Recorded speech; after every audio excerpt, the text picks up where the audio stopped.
안녕하세요. 저는 30대 후반 남자입니다. 지방 대기업에 다니고 있으며 현재 연봉은 7천 정도로 생활에는 크게 부족하지도 않은 생활을 하고 있습니다.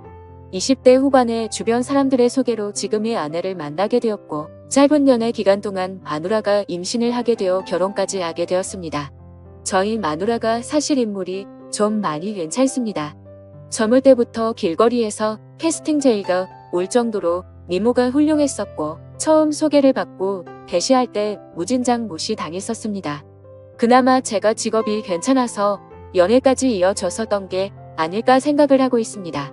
결국에는 승부욕이 발동되어서 노예가 따로 없다 싶을 정도로 매일같이 정성스럽게 연락하고 선물하고 또 만나게 되면 수십만 원짜리 밥을 사주고 그렇게 미친 듯이 끝까지 매달려서 저는 지금의 아내와 연애를 시작하게 되었습니다. 그렇게 연애를 하고 몇 개월도 지나지 않아 관계를 가지던 중 피임에 실패를 하게 되었고 저는 결혼을 마음먹었기에 화가 난 아내를 겨우 설득시켜서 임신 4에서 5개월 차에 결혼을 하게 되었습니다. 생각은 했지만 결혼 이후에 부부관계가 참 순탄치가 않았습니다. 나 때문에 자기 인생을 망쳤다며 매일같이 저를 가만히 두지를 않았습니다. 가끔씩은 술을 마시고 폭력도 행사했습니다. 여자가 때린다고 얼마나 아프겠냐마는 그래도 저는 자존감이 너무 낮아졌습니다.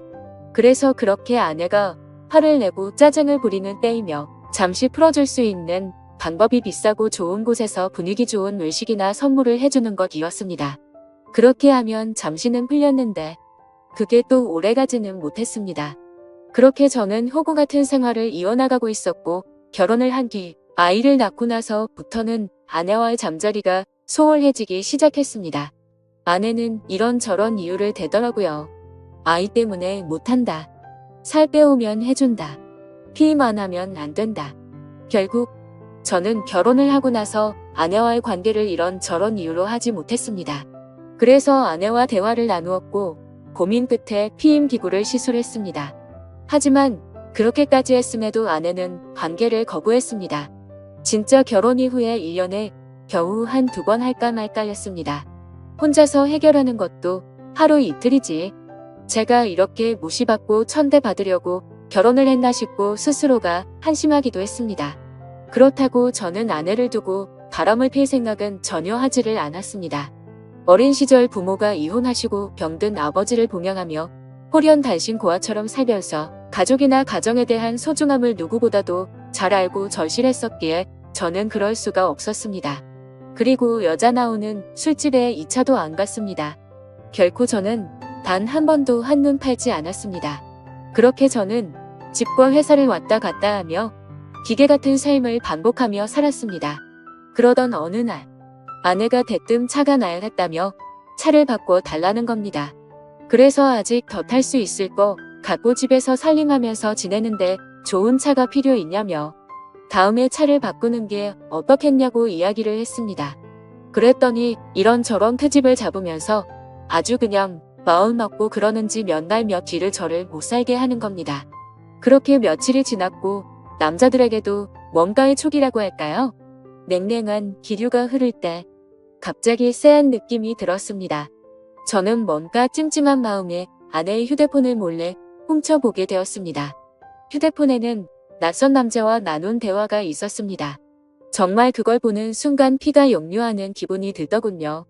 나에게는 전혀 해주지 않았던 말들, 그 다정한 말들, 남편이 들어야 했던 말들을 다른 남자와 나누고 있었습니다. 그래서 거실 밖으로 나와 일단 마음을 가다듬고 아내에게 물어봤습니다. 내가 아내의 휴대폰을 들이미면서 이 남자 누구냐고 물었습니다. 처음에는 발뺌을 하려고 하는지 횡설수설하다가 증거를 들이대고 있으니 그냥 만나는 남자라고 자백을 했습니다. 정말 그 말을 듣는 순간 망치로 머리를 맞은 기분이 들었고 손이 덜덜 떨리더라고요. 제가 다시 물었습니다. 그러니까 그게 누구냐고. 그러자 아내는 저의 절친인 친구의 이름을 말하더군요. 정말 믿어지지 않았고 도저히 현실인지 꿈인지 구분이 안 갈 정도로 큰 충격을 받게 되었습니다. 그래서 지금 내 친구와 바람핀 거 맞냐? 잠자리까지 가진 건 맞냐고 하니까 잠시의 정적이 흐른 뒤에 맞다고 말을 하더라고요. 어떻게 이런 상황이 만들어진 거냐고 물어보니 제 친구와 아내는 평소 사소한 연락을 주고받았고 처음에는 별다른 감정이 없었고 식사나 하려고 만났는데 제 친구의 제안으로 그날 함께 술을 마셨고 사고를 쳐버렸다고 말하더군요. 저는 그 당당한 모습에 너무 미친 듯이 화가 났고 결혼 후 처음으로 아내에게 욕을 퍼부었습니다. 그리고 주방에 있던 가위를 들고 머리카락을 다 자르려고 하다가 몇 가닥 잘리는 거 보고서 그 순간만큼은 이건 아니다 싶어서 그만두었습니다. 저도 저를 통제할 수 없을 지경이었습니다. 아내와 친구에게 배신당한 저는 너무나 분하고 억울하고 울었습니다. 집과 회사를 반복하며 힘들게 가정을 위해서 살았던 내가 정말 분했습니다.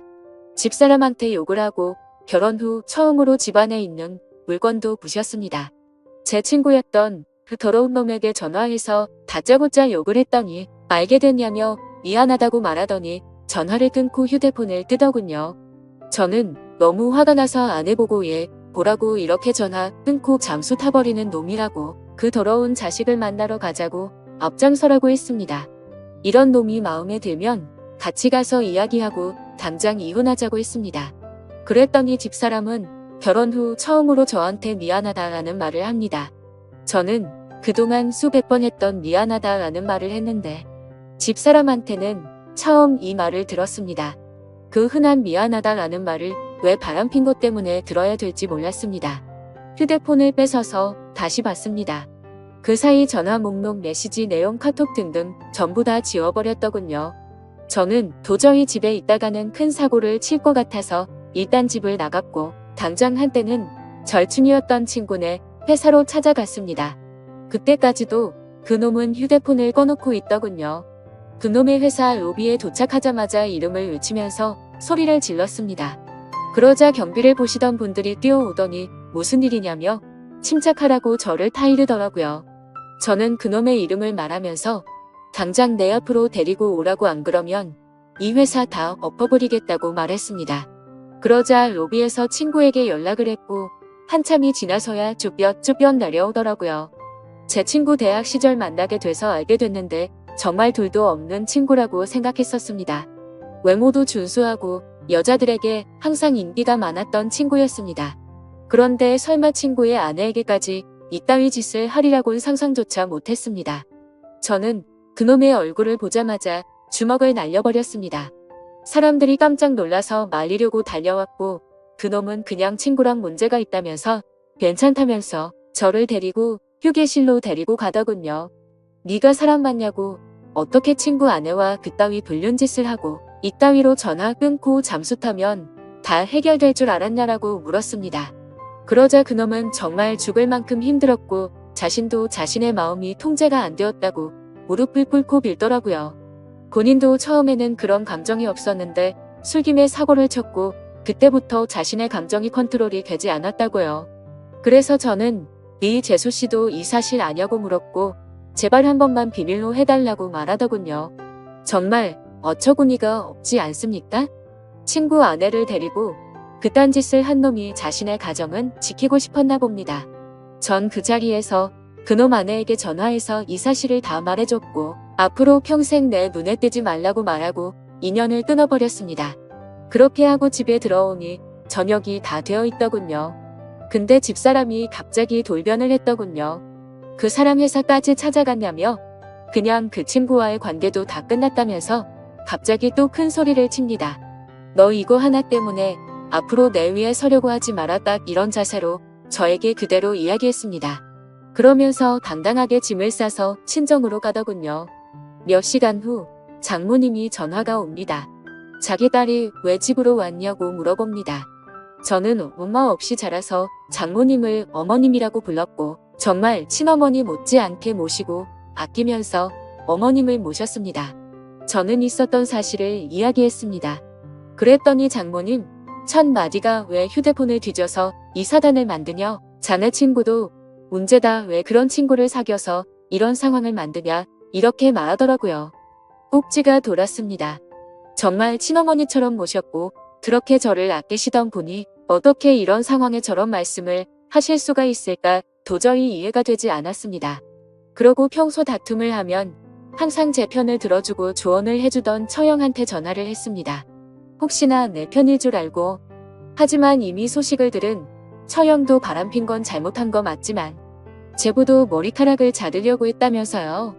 바람핀 거랑 그런 행동은 따로 봐야 되는 거 아닌가요? 그리고 제보도 사회생활하면서 어디 가서 2차 하거나 바람핀 적 없어요. 라고 합니다. 참 어이가 없고 기분이 더 더러워지더군요. 더 이상 이런 인간들과는 대화를 할 수 없다는 생각이 들었습니다. 수년간 저는 그 사람들을 가족이라고 생각했습니다. 하지만 집사람뿐만 아니고 그 가족들에게도 저는 그냥 돈 벌어오는 기계였던 겁니다. 친정에도 제가 큰 돈을 몇 번이고 도움을 줬었거든요. 더 이상 기댈 곳이 없었습니다. 그날 저녁 아직 미취학인 둘째 아이가 엄마가 없다며 옵니다. 그 우는 모습을 보니 어릴 적 제가 생각이 났습니다. 아이는 엄마한테 전화해달라고 저를 보챘고 저는 어쩔 수 없이 전화를 해서 바꿔줬습니다. 다음 달부터 저는 현실을 직시하고 아이들을 챙기고 유치원 보내고 학교 보내고 정말 새벽부터 일어나서 분주히 움직였습니다. 둘째 머리 묶어주고 옷 입히고 하는데 너무 서툴러서 힘이 들더라고요. 그렇게 3일이 지나 장모님한테 전화가 와서는 집사람과 집에 온다는 것이었습니다. 퇴근 후 같이 앉아서 이야기를 했습니다. 장모님은 이미 상황은 벌어졌고 되돌릴 수 있는 방법은 없는데 어게 할 거냐고 제게 물었습니다. 이혼하길 바라는 거냐? 아니면 용서를 하고 살 거냐? 라고 하는데 집사람 표정은 절대로 잘못한 기색이 없습니다. 오히려 당당했습니다. 저는 그 모습을 보니 오만정이 다 떨어졌지만 아이들이 옆에서 철없이 웃고 장난치고 있는 모습을 보니 마음이 약해집니다. 제 어릴 적 모습이 생각나고 우리가 헤어지게 되면 내 자식들도 나처럼 어린 시절을 보내야 하는 거 아닌가 싶고 정말 미칠 것 같았지만 고민하고 또 고민을 했습니다. 저는 한참의 고민을 하고 나서 집사람에게 각서를 쓰자고 했습니다. 그랬더니 아내는 자기도 나한테 원하는 내용의 각서를 쓴다고 합니다.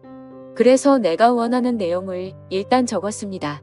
가정에 충실할 것이며 절대 외도를 하지 않는다는 내용과 추후 외도 발각 시 위자료 지급과 즉각 이혼이었습니다. 집사람도 나에게 원하는 걸 적었습니다.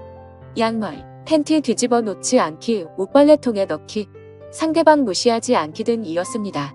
외도와 양말이 동급 취급당하면서 장모님도 나보고 생활을 똑바로 안 했기 때문에 자기 딸이 그렇게 되었다며 동급 취급합니다. 각자 각서를 다 적고 사인을 하고 일상으로 돌아가기 위해 노력했습니다. 하지만 집사람은 다시 안방으로 들어오지 않았습니다. 그렇게 그런 사건이 일어난 지도 벌써 1년이 흘렀습니다.